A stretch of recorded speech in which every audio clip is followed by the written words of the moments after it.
Hi guys, so this is the new video, and this will be on the mental checklist.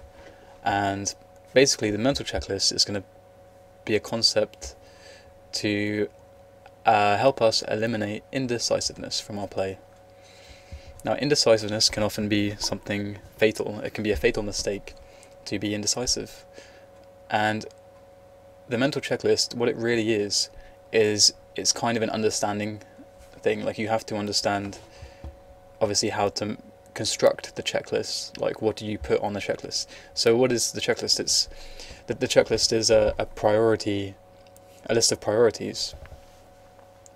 And from the implied frags video, we already established that to gain frags, to make decisions to gain the most frags in QuakeWorld 4on4, we need to be maintaining control.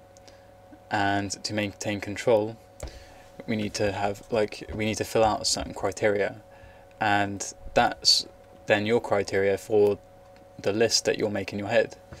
So this is it sounds kind of cumbersome to have to make a list and have that list in your head, and when you're not at a stage where you can instinctively know this stuff, this is a good way to kind of accelerate the process, to condition your brain, rewire your brain into understanding what's important, and for you to then execute those decisions.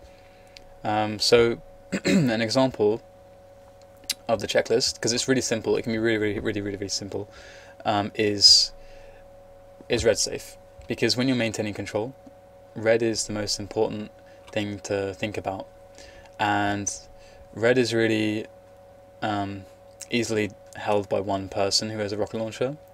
So if no one is, it's kind of like, is red safe? If no, then can I make it safe?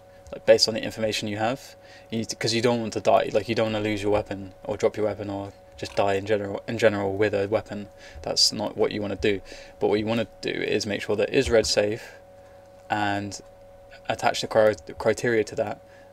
Am I able to actually secure it again if it isn't safe? Is it just, so for example, is it just boomstickers? Because if it is, then that's fine. You can just go in there and kill them all with your rocket launcher, or maybe with your shaft, to make sure that you can hold red. But yeah, it's like having these basic priorities in your game that you're always thinking about, because you always have to have red safe. It's just this thing that you always have to do. There will be situations where the correct decision in a quad run is to go nowhere, is to go to red, and then to stay at red and keep red safe for your team your team weapons. Because what that does actually mean is that your team weapons the new weapons that get picked up by your team, they can go straight to low bridge, straight to hills, straight to RA tunnel, and straight to red, and they can get reds, and that's freaking awesome. So there are situations where just sitting on red is the correct decision, because there are a lot of times, you don't really want to leave red unguarded. I mean, there are situations where you can afford to do so, but again, it's kind of an experience judgment. But for the most part, a quad run is kind of an easy checklist to make. The thing with quad running is that you can have this checklist of stuff, but it's really the difficulty actually comes from the execution of the decisions that you make. Because with a quad, you can suddenly take crazy disadvantaged fights because you have a quad, and you just have to hit a fraction of the damage that you normally would, or, well, you know what I mean, a tiny bit of splash, or from a rocket, or just one cell instead of 5 or whatever, or what, 5, 4. So that's it. You take the quad and you're is red safe? If no, then I'll go secure it. If there's no one holding red, then that means that it could imminently not be safe, because I have no teammates there anyway, so I need to go there anyway, and just to check. You just have to check and just be clear everyone out, so it gives your teammates a chance to get in there. Then you can be are there any enemy weapons? Okay, is red safe? Yes. Are there any enemy weapons anywhere that I can go and kill?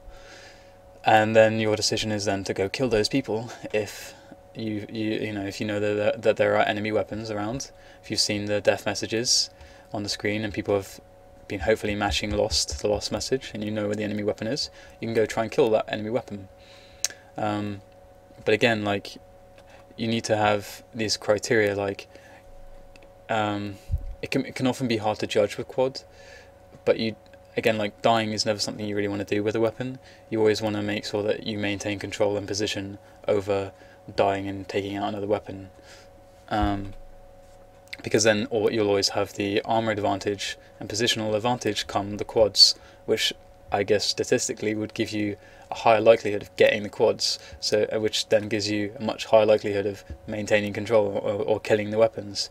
So it's kind of like the safest play. Of course, that's not always how you have to do it. In QuakeWorld is a game of it has like there's a huge amount of skill in the fighting, so anything can happen. But if you want to like have a good strong foundation, a strong base that you can make your decisions from, that's the best way to go, in my opinion, to make systematic improvements in your game. So there you go. That is the mental checklist. How do I maintain control? Make the priority list, and it's really that simple. Like, you just have to be thinking of your jobs. What do I need to be doing? And this can be something that you can apply when you're out of control, because it's just basically like, I need to make a decision now. What I'm going to do, like in the near future, I need to make a decision now. So the decision could be off the spawn, like, okay, my team has red.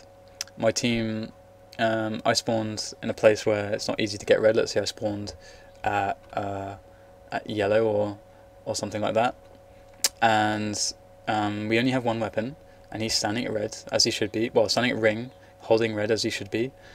Then my job is now to pressure the weapons. And there are situations where if you know for sure that you won't be able to take the weapon, like let's say you won't be able to take the LG or let's say the rocket launcher, then you're in a situation where instead of just rushing the rocket launcher anyway, the way you can do the most damage with your boomstick to that guy who's going to inevitably get the rocket launcher is by standing at high bridge and boomsticking him down. So it's basically a decision where, like, can I get the new weapon? Okay, probably not, because there's like 2 enemy boomstickers in the room, and that's like something that comes into your head as you see it, from standing at high bridge. 2 enemies in rocket box. So it's like, okay, so I can't get the rocket launcher, or the chance of that's very low. So instead, what I can do is, I know that the rocket launcher needs to get the yellow afterwards. So it's like, can I get rocket launcher? No.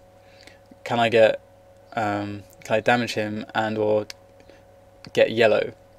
And that's kind of likely. That could work, definitely. You have like a good 5 or 10 seconds maybe until he can get himself all the way up to yellow. You can shoot down, get some damage onto him. You don't have to like throw yourself at him so that you die. You don't have to do that, because you can actually get the yellow sometimes in that situation. Or maybe you can get the SSG and you can get a good close buckshot on him. You know, there's like other options. Like, it's really about weighing up the priorities and seeing what's best. And this is something that you can fine-tune. Like, these are like more complicated decisions that you fine-tune as you go through and play more games, and as you watch more games, and as you experience the game more, you like start to notice these situations, and that's kind of how it develops. It can be quite complicated. Like, I mean, every decision is basically kind of an if statement, because it's always about getting the most out of what you can.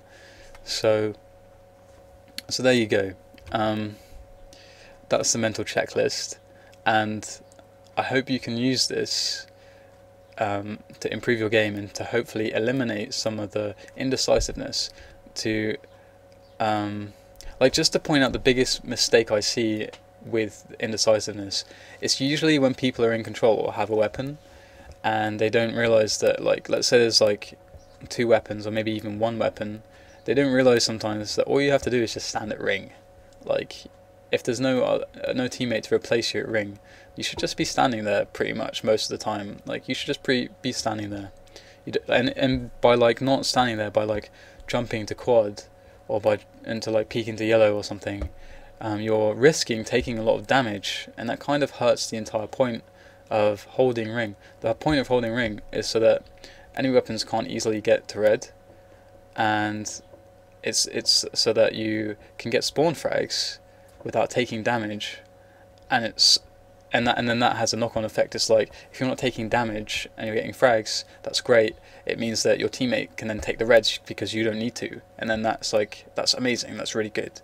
So if you're taking damage unnecessarily, look and see how other players like Milton, or Paradox or Zero or Murdoch, or whoever, like really good, the really good players like Valor and so on.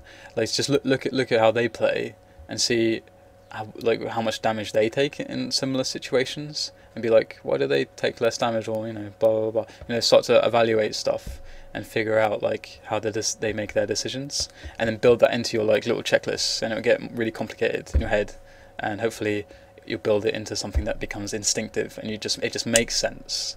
This just makes sense now. I'm just going to do this. It just makes sense, and that's exactly what you want, because the ultimate goal is to have everything be a subconscious decision, because your subconscious thinks much more quickly than your conscious does. Like your subconscious is basically it just knows, it's just bang like that. It's not thinking. It's about not thinking, and that's the best frame of mind to be in. So if you can make really good decisions in that frame of mind, that's the frame of mind you do the best execution as well. So that's the goal. So this is, oh my god, this has been a really long video. I'm so sorry. So I hope you've gained something from this, and good luck. The next videos will be probably quad running, and again I'll specifically lay out some control, and then we'll have some like in-game footage for the future videos. So it won't just be you staring at my face, as lovely as that may be. Okay, so see ya.